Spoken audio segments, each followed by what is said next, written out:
How do you heal a tattoo? Glad you asked. Now, I want to preface this by saying that you should always follow your artist's instructions. They're only going to guarantee their work if you do what they say to do. So, when they give you those written instructions on how to take care of your tattoo, follow those like the word of God. And for God's sake, don't listen to your friends.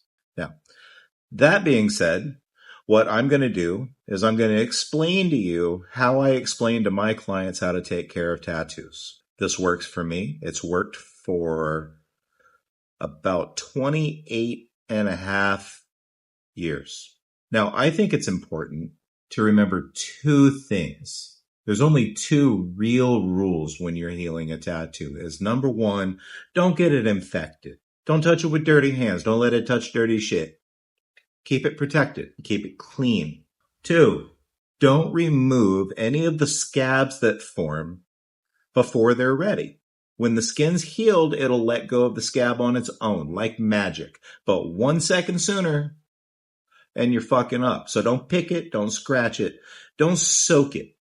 Now, to get a little bit deeper in depth with this, I think it's important to explain sort of how tattoos heal. Your tattoo starts off as a wound.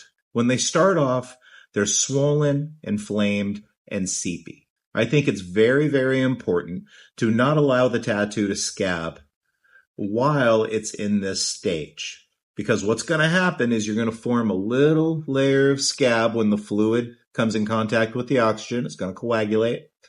And then you've got all the swollen skin underneath there, and it's going to be, that fluid is going to push up underneath that scab.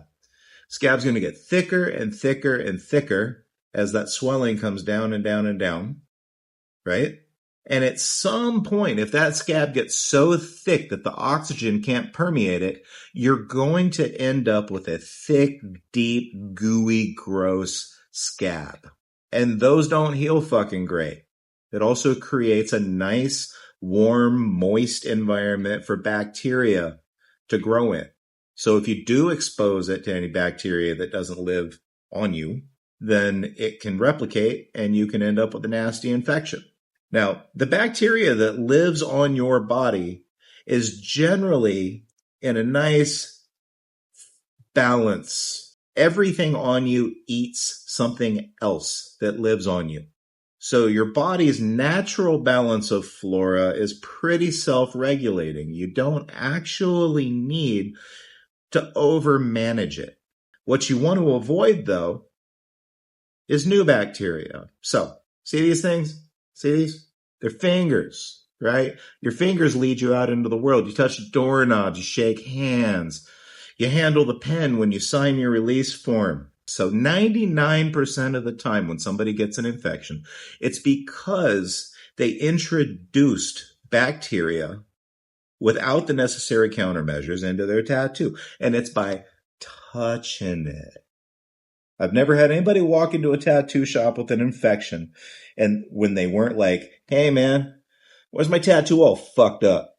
So don't touch your tattoo unless you just got done washing your hands. Stupid good. Also, during that initial phase, I prefer to have the tattoo bandaged, right? The way we keep it from scabbing before it's had a chance to calm down is by using some sort of petroleum jelly ointment. Artists are going to tell you to not use any petroleum jelly, but there's some nuance to that, right?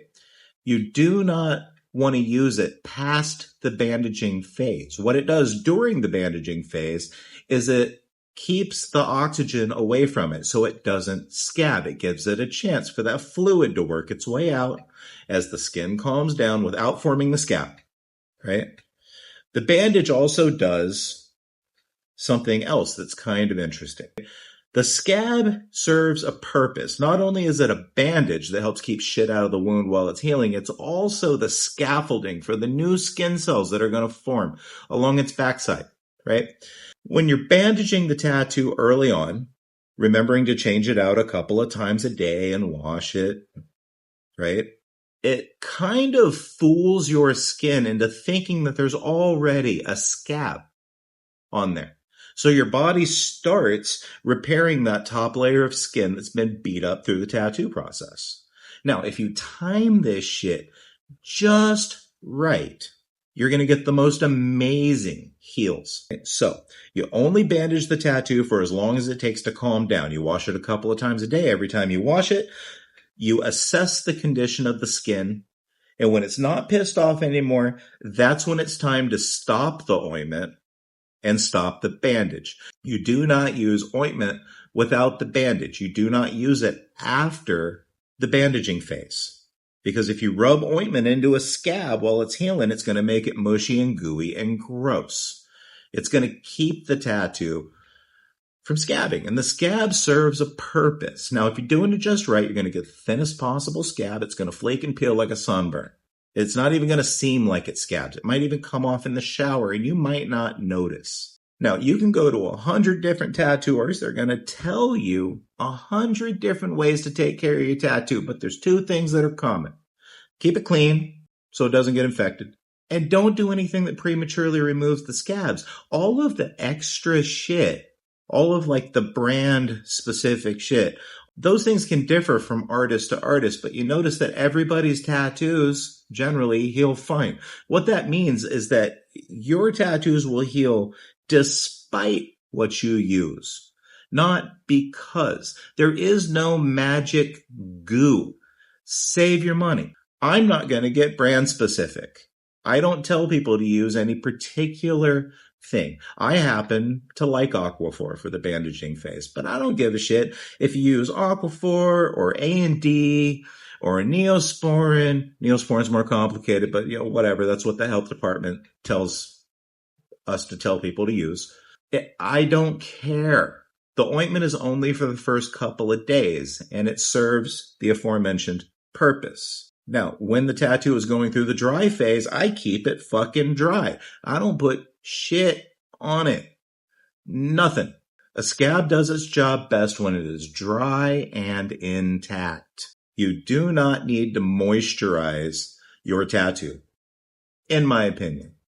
But again, this is how I think about healing tattoos, and my shit heals fucking great. And every one of my clients that I explain the whys and hows of tattoo healing have been able to develop their own methods that work really, really good for them. A lot of them have thanked me for telling them this.